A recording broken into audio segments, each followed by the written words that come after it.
எனது அன்பு நேயர்களே வணக்கம். உலகெங்கும் வாழும் பாபு சயின்டிபிக் அஸ்ட்ராலஜி சேனலின் கடகராசி என்பர்களே, இந்த பதிவினில் 2024 டிசம்பர் 23 துவங்கி 29 வரை குரோதி வருடம் மார்கழி மாதம் 8 முதல் 14 வரை இந்த 7 நாட்களுக்கான ராசி பலன்களை முதல் 7-8 நிமிடத்திலும், அதைத் தொடர்ந்து ஒவ்வொரு நாளுக்கான திதி நட்சத்திரம் தரக்கூடிய சிறப்புகளையும் விரிவாக இந்த பதிவிலே காண்போம். அன்பு நேயர்களே, கடகராசி என்பர்களே, இதுவரை சப்ஸ்கிரைப் செய்யாமல் இருந்தால் சப்ஸ்கிரைப் செய்யுங்கள். பெல் பட்டன் அழுத்தி நோட்டிபிகேஷன் பட்டனை ஆன் செய்து வைத்துக் கொள்ளுங்கள். அஷ்டம சனி காலத்திலே நீங்கள் இருந்தாலும் கூட அவ்வப்போது கிரகங்கள் தரக்கூடிய அனுகூலங்களை நான் உங்களுக்கு தொடர்ந்து கணித்து எடுத்துக்காட்டி உங்களுக்கு சிறப்புகளை அள்ளித்தர வேண்டும் ஒரு கிரகநிலை என்று பல நல்ல பதிவுகளை உங்களுக்கு உங்கள் நன்மைக்காக தந்து கொண்டிருக்கின்றேன். அஷ்டம சனி காலமாக இருக்கக்கூடிய காலத்துல சற்று கூடுதல் கவனம், கூடுதல் எச்சரிக்கை எல்லாவற்றிலும் தேவை. இருந்தாலும் கூட இந்த காலகட்டத்துல உங்களுக்கு கை தூக்கி விடக்கூடிய ஆபத்துக்கு ஆண்டவர், ஆபத் பாண்டவராக இந்த குரு பகவான் 11ஆம் நிலையிலே இருக்கிறார். அவர் இப்போது வக்கரம் பெற்று 10ற்கான பலனையும் சேர்த்து தருவது போன்ற ஒரு நிலை. ஆகையினால் சற்று சில விஷயங்களிலே நீங்கள் கவனமாக இருக்க வேண்டும். இது பொதுவாகவே. இப்போது இந்த வாரத்தை பொறுத்தவரை 3ஆம் இடத்திலே ஏற்கனவே கேது குருவினுடைய பார்வை, வக்கர குரு பார்வையில இருக்கிறார். அதனோடு கூட சந்திரன் இணைந்து 25, 26 ஆகிய நாட்கள், 23, 24 ஆகிய நாட்களிலே இருப்பார். அதன் பின்பு செவ்வாய் உங்களுடைய ராசியிலே நீச்சம் வக்கரம் பெற்றிருக்கக்கூடிய செவ்வாயினுடைய பார்வை 4ஆம் பார்வையில 4ஆம் ஸ்தானம், உங்களுடைய 4ஆம் இடமானது இருக்கும். அங்கு சந்திரன் இருப்பார். இப்படி கன்னி, துலாம், விருச்சிகம் என்று பயணப்படக்கூடிய காலத்தில் மிக முக்கியமாக நீங்கள் ஒரு விஷயம், சாது யோகம் என்று ஏன் சொல்லியிருக்கிறேன் என்றால், அசுர பலம் வேண்டும், உங்களுக்கான பலம் அதிகரிக்க வேண்டும் என்றால் ஒரு சாதுவை போன்று, ஒரு சன்னியாசியை போன்று நீங்கள் இருக்க வேண்டும். அந்த சாது யோகத்தை சுக்கிரன் உங்களுக்கு அமைக்கிறார். உண்மையிலேயே அந்த சுக்கிரன் உங்களுக்கு 7ஆம் இடத்துல வரும்போது ஒரு சாது போன்ற ஒரு யோகம், செயின்ட்லி யோகம். சுக்கிரன் தான் சுக்கிரத்தை தருவார், சந்தோஷத்தை தருவார். பல நிலைகளிலே எக்ஸ்ட்ரா ஒரு இன்பத்தை தரக்கூடிய, அதிகப்படியான இன்பத்தை தரக்கூடிய சுக்கிரன் இருக்கிறார். இந்த வாரத்தோடு அவர் அங்கிருந்து கடந்து அஷ்டம நிலைக்கு சென்று விடுவார். இருந்தாலும் கூட இந்த வாரம் முழுக்க அங்கு இருக்கக்கூடியவர் சாதுவாக உங்களை இருக்க சொல்கிறார். அதனோடு கூட சந்திரனோடு இணைந்து இருக்கக்கூடிய கேது வாரத்தினுடைய துவக்க 2 நாட்களில் எதை நீங்கள் நினைத்தாலும் அது வெற்றி பெற்றுவிடும் என்று தன்னம்பிக்கையோடு செயல்படலாம். ஆனால் அது தவறாக சென்று முடிவதற்கான வாய்ப்பு ஏற்படும். அதேபோல் அதற்கு அடுத்ததாக 24, 25 ஆகிய தேதிகள், அந்த 25, 26லும் கூட சந்திரன் செவ்வாயினுடைய அந்த நீச்ச வக்கர பார்வையில இருக்கும்போது கோபப்பட்டு ஏதேனும் விஷயங்களை செய்வதோ, அல்லது பூர்வீக சொத்துக்களில் இருக்கக்கூடிய பிரச்சனைகளை எப்படியாவது நம்முடைய சாமர்த்தியத்தால் மீட்டுக் கொள்ளலாம் என்று ஏதேனும் ஒரு வேலையில செய்வதோ, சிக்கிக் கொள்ளக்கூடிய, மனதை மீண்டும் குழப்பத்திலே ஆழ்த்தக்கூடிய அமைப்பு என்பது இருக்கும். அதற்கு பின்பாக சந்திரன் புதன் இணைந்து குரு வக்கர குருவினுடைய பார்வை பெற்றிருக்கும். இப்போது சாத்வீகமான எண்ணங்கள் மட்டுமே உங்களுடைய மனதிலே ஓட வேண்டும். சாத்வீகம் என்றால் என்ன? நல்லவற்றை சிந்திப்பது, பரோபகாரம், அடுத்தவர்களுக்கும் உதவி செய்து பரஸ்பரம் உதவிகளோடு நாமும் உதவி செய்து அவர்களுடைய நல்ல உதவிகளை பெற வேண்டும் என்ற எண்ணம் இருக்க வேண்டுமே தவிர, ஏதேனும் ஒரு சூதுவாதின் மூலமாக வெற்றி பெற்று விடலாம் என்று நினைத்தால், சனி பகவான் இதுவரை பொறுத்திருந்தாலும் கூட இந்த காலகட்டத்தில் இந்த வாரம் என்பது ஒரு தேவையற்ற சிக்கலை தந்து விடக்கூடியதாக இருக்கும். யோசிப்பது நீங்கள் நல்லது போன்று இருக்கும், பலர் உதவி தருவார்கள் என்று இருக்கும், உங்களுடைய செயல்கள் நல்லதோ கெட்டதோ உதவுவதற்கு ஆள் இருப்பது போன்று இருக்கும். ஆனால் அது வருங்காலத்திலே மிகப்பெரிய சிக்கலிலே சிக்கல் வலையை பின்னி இருக்கக்கூடிய அமைப்பாக உங்களுக்கு இருக்கிறது. குறிப்பாக 5ஆம் இடத்துல புதன் சந்திரன் இணைந்து இருக்கக்கூடிய சனிக்கிழமை மற்றும் ஞாயிற்றுக்கிழமை இந்த வாரத்தில் 28, 29 ஆகிய நாட்கள்ல கூடுதல் எச்சரிக்கை, உங்களுடைய மனநிலையை தடுமாறாமல் வைத்திருக்க வேண்டும். ஸ்டடி ஸ்டேட் ஆஃப் மைண்ட் என்பது நிச்சயமாக தேவை. எதில் குழப்பம் இருந்தாலும் நல்ல குரு நல்ல ஆலோசனையோடு இருக்க வேண்டும். உங்களுடைய தந்தை அல்லது தந்தைக்கு நிகராக இருப்பவர்கள் நல்ல ஆலோசனை தருவார்களா என்றால், அவர்களும் கூட உங்களை குழப்புவதற்கு, உங்களிடமிருந்து ஏதேனும் ஒரு ஆதாயத்தை பெற்று விடுவதற்கு, உங்களுடைய உறவு உங்களுடைய தந்தையாக இருந்தாலும் கூட எப்படியோ தனக்கு நல்லது நடந்தால் சரி என்ற ஒரு நிலைக்கு இந்த கிரகம் தள்ளும். ஏனென்றால் கேது சந்திரன் அந்த இணைவு, அந்த ராகு 9ஆம் இடத்து ராகு நல்லதை செய்ய வேண்டும் என்று நினைத்தாலும் கூட இந்த பார்வை பலம் அங்கு சற்று கூடுதலாக வேலை செய்யும். அது மட்டுமல்லாமல் சந்திரனும் இப்போது அப்படி பிரகாசமாக இல்லை. உங்களுடைய ராசிநாதன் அமாவாசையை நோக்கி பயணப்படக்கூடிய மிக நெருங்கிய தருணத்தில் மிக கவனமாக இருக்க வேண்டும். ஆகையினால் இந்த வாரத்தை பொறுத்தவரை அடக்கம் என்பது மிக மிக முக்கியம். அடக்கம் அமரருள் உய்க்கும், அடங்காமை ஆருள் உய்த்துவிடும். இதை எழுதி வைத்துக் கொண்டு, ஒரு பிட்டு பேப்பர் போல் கையில எழுதி வைத்துக் கொண்டு, இந்த வாரம் முழுக்க நீங்கள் பார்த்து கொண்டிருந்தீர்கள் என்றால் கூட, இந்த சாது யோகம் என்பது வேலை செய்து உங்களுக்கு வருங்காலங்களிலே அது நல்ல அசுரபலத்தை தந்து வாழ்க்கையில மிகப்பெரிய வெற்றியை பெறுவதற்கு அமைப்பை தரும். அதிகாலையிலே எழுவது மிக முக்கியம். தனுர்மாதம் வேறு பெண்களாக இருந்தால் மிக மிக முக்கியம். ஆண்களோ பெண்களோ அதிகாலையில எழுந்து பெருமாள் வழிபாடு, பெருமாளை கண்ணனாக, திருமாலாக எப்படியோ வழிபாடு செய்ய வேண்டும். வீணயோகம் ஆரம்பத்திலே அது பொதுவாக எல்லா ராசிக்கும் தரக்கூடிய அந்த வீணயோகம் என்பது உங்களுக்கு அமைந்திருக்கிறது. அதனால் வரக்கூடிய நல்லவற்றை தானாக வருவதை நீங்கள் பெறலாம். அதற்கான சாத்வீக முயற்சிகளை எடுக்கலாம். அவை உங்களுக்கு வெற்றியை தருவதாக அமைந்துவிடும். ஆனால் தேவையற்ற பேராசை கை கொடுக்க போவதில்லை. புதன் அமைந்திருக்கக்கூடிய நிலை இந்த வாரத்தினுடைய கையரசியலை பார்க்கும்போது சற்று எதை வேண்டுமானாலும் நீங்கள் கற்கலாம். கல்விக்கு தடை இல்லை, அற்புதமாக இருக்கும். புதன் அதே போல் உங்களுக்கு சந்தோஷத்தை தரக்கூடிய, அதாவது நான் சொல்வது எப்படி என்றால், நல்ல அறிவு, ஆலோசனை, சாத்வீக எண்ணங்கள், சிந்தையை தடுமாறாமல் இருந்து பேராசைப்படாமல் உங்களுடைய வேலைகளை செய்தால் அனவயோகம் ஒர்க் அவுட் ஆகும், வேலை செய்யும், அமைதி கிடைக்கும், சந்தோஷம் கிடைக்கும். அது மட்டுமல்லாமல் அந்த அமைதியும் சந்தோஷமும் நிலைக்கும் போது முகப்பொலிவு தோற்றம் தானாகவே வந்துவிடும். சனி பகவானை பொறுத்தவரை அஷ்டமச்சனியாக இருக்கிறார். இந்த அஷ்டமச்சனி இந்த இதில் ஒன்று என்னவென்றால், இந்த 8ஆம் இடத்து அதிபதி 8ஆம் இடத்திலேயே இருப்பது சாத்வீகம் மட்டும் இருந்து விட்டால் புகழ், செழிப்பு இந்த இரண்டையுமே அஷ்டமச்சனியில பெறலாம். ஆனால் கடகராசிக்காரர்கள் ஏதோ ஒரு சித்து விளையாட்டில இதற்கு முன்பே இந்த 2.5 வருடத்திற்கு முன்பாகவே சென்று ஏதோ தேவையில்லாமல் வெற்றி பெற்று விடலாம் என்ற ஆதிக்க போக்கில ஏதோ ஒரு சிக்கலில சிக்கி இருப்பீர்கள்.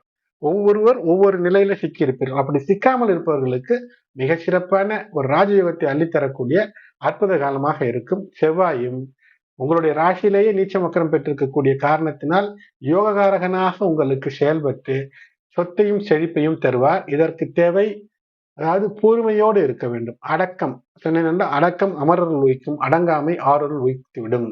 மேலும் ஒரு முக்கிய மாற்றம் இந்த வாரத்துல 2 மாற்றங்கள். அதில் ஒன்று சுக்கிரன் பெயர்ச்சி, மற்றொன்று சனி பகவான் நட்சத்திர பெயர்ச்சி.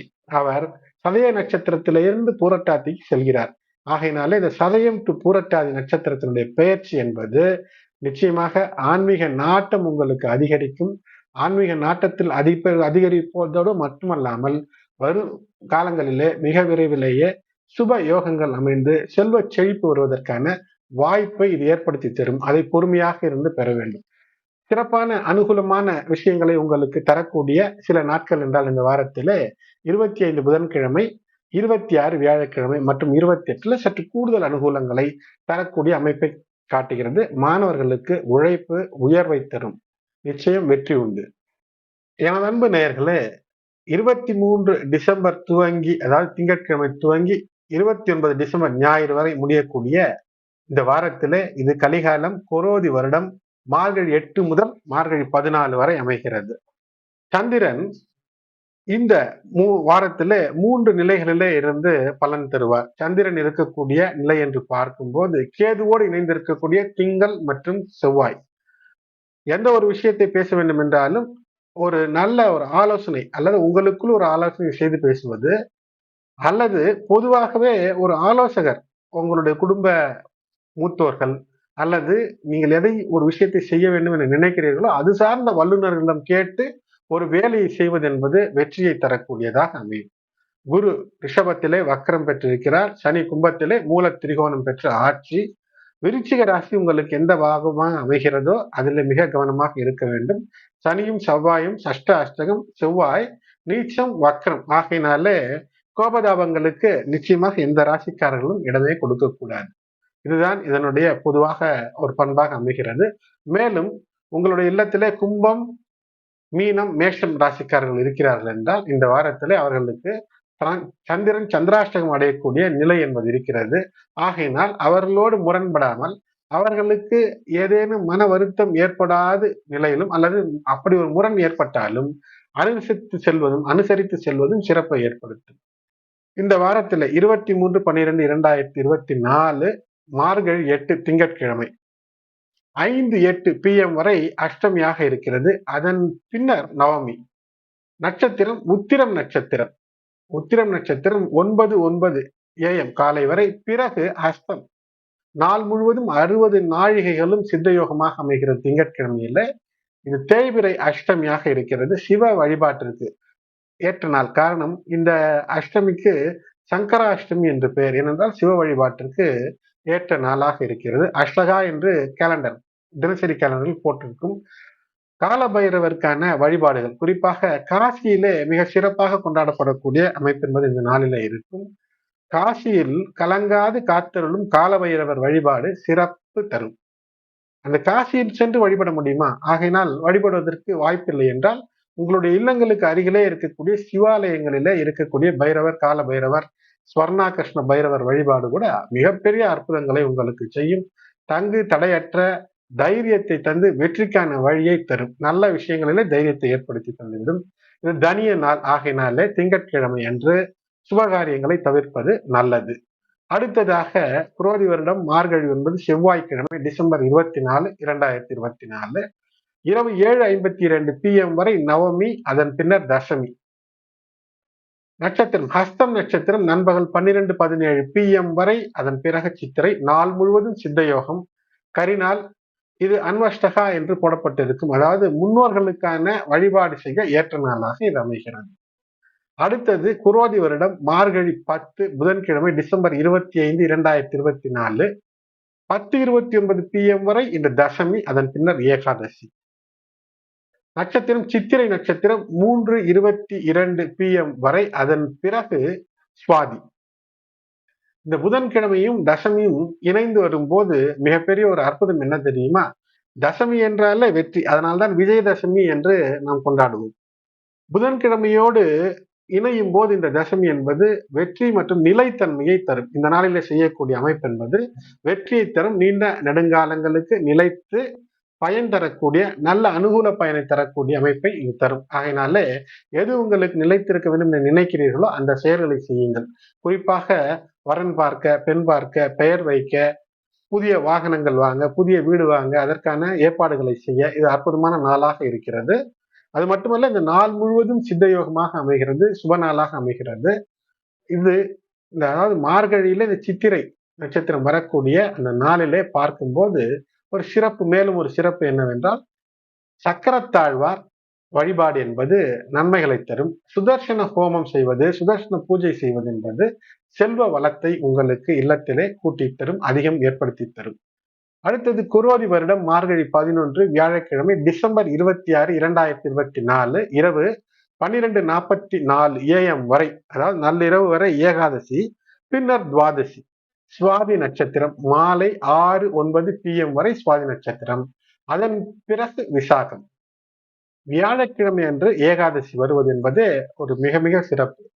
பெருமாள் வழிபாட்டிலே வியாழக்கிழமை மிக நன்று. திருப்பதி சென்று வருகிறீர்கள் என்றால் வியாழக்கிழமையிலே சென்று பார்க்கும்போது அந்த பெருமாளினுடைய பூரண அருள் உங்களுக்கு கிடைக்கக்கூடிய அமைப்பு. அதனால் மற்ற நாடுகளில் கிடைக்காதா என்றல்ல, அதிலே ஒரு விசேஷம் இருக்கிறது என்று ஐதீகமாக சொல்லப்படுகிறது. அந்த அலங்காரங்களிலும் வித்தியாசம் இருக்கும்.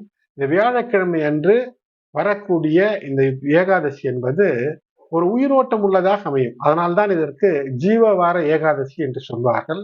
நாள் முழுவதும் அமிர்த யோகமாக அமைகிறது. கரிநாள், சுபகாரியங்களை கரிநாள் என்றாலே தவிர்க்க வேண்டும் என்று சொல்லி இருப்பார்கள். ஆனால் கரிநாள் தோஷம் என்பது காலை சுமார் 7 மணி வரை மட்டுமே இருக்கிறது.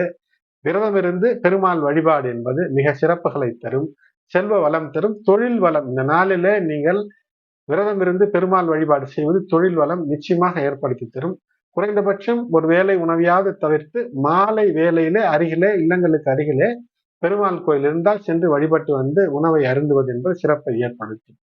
அடுத்தது குரோதி வருடம் மார்கழி 12 வெள்ளிக்கிழமை டிசம்பர் 27, 2024 இரவு 2:26 AM வரை துவாதசி, பின்னர் திரையோதசி.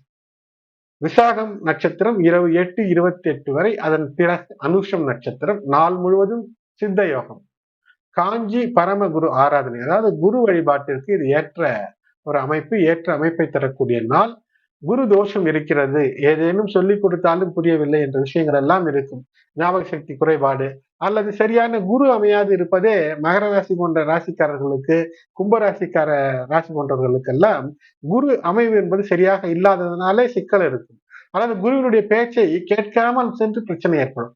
அப்படிப்பட்டவர்களுக்கு இது போன்ற நாட்களில குரு வழிபாடு செய்வது சிறப்பு தரும். குறிப்பாக காஞ்சி பரமகுரு அவருடைய ஆராதனை நடைபெறும்.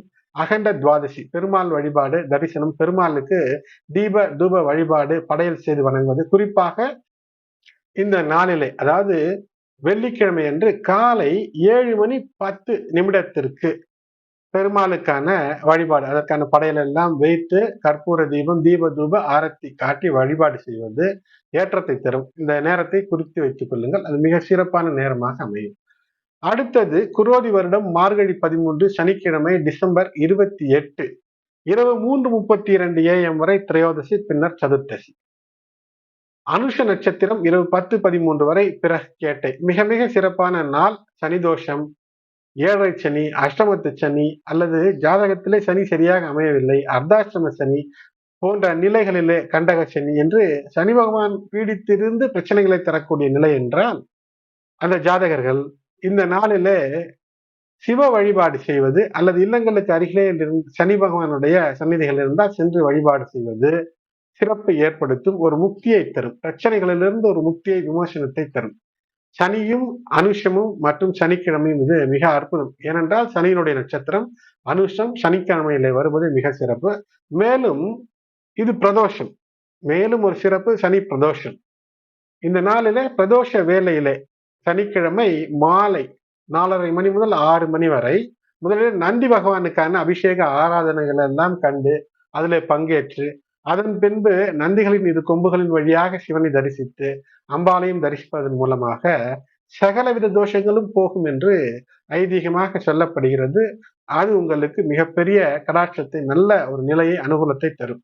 இந்த நாள் அதாவது சனிக்கிழமை, அந்த நாள் இரவு நள்ளிரவு 12:25 சூரியனானவர் பூராடம் நட்சத்திரத்திற்கு செல்வார். எப்போதுமே நம்முடைய ஜோதிட இந்த சாஸ்திரத்திலே பார்க்கும்போது மழை பற்றிய விஷயங்களை பல விஷயம் தெரிந்து கொள்ளலாம். இந்த ரோஹிணி நட்சத்திரத்திலே சூரியன் செல்லும் போது மழையினுடைய நிலை என்ன என்று தெரியும். அதே போல் பூராடம் நட்சத்திரத்திலே சூரியன் செல்லும் போது மழையினுடைய வருங்கால மழை எப்படி இருக்கும் என்பதை பற்றி அறிவதற்கான குறிப்புகள் இருக்கிறது. அதாவது சனிக்கிழமை இரவு 12:25 முதல் பூராடம் நட்சத்திரத்திற்குள் சூரியன் சென்றது முதல் இந்த வானம் என்பது மழை பெய்யக்கூடிய அமைப்பு என்றால் மேகங்கள் வேண்டும். மேகங்கள் அங்கு சேர வேண்டும் என்றால் அந்த மேகங்கள் எல்லாம் கூட வேண்டும். அதனால் மேகம் கருத்தரிக்க வேண்டும் என்றால் அந்த கர்ப்போட்ட காலம் என்பது ஏற்படுகிறது. மார்கழி மாதம் 13 28/12/2024 சனிக்கிழமை இரவு 12:25 முதல் இந்த கர்ப்போட்டம் துவங்கி ஜனவரி 10 வரை இந்த 13 நாள் கர்ப்போட்டம். இந்த நாளில மிகப்பெரிய மழையை கண்டோம் என்றால் அடுத்த வருடத்திலே மழையானது செழிப்பை தராத மழையாக இருக்கும்.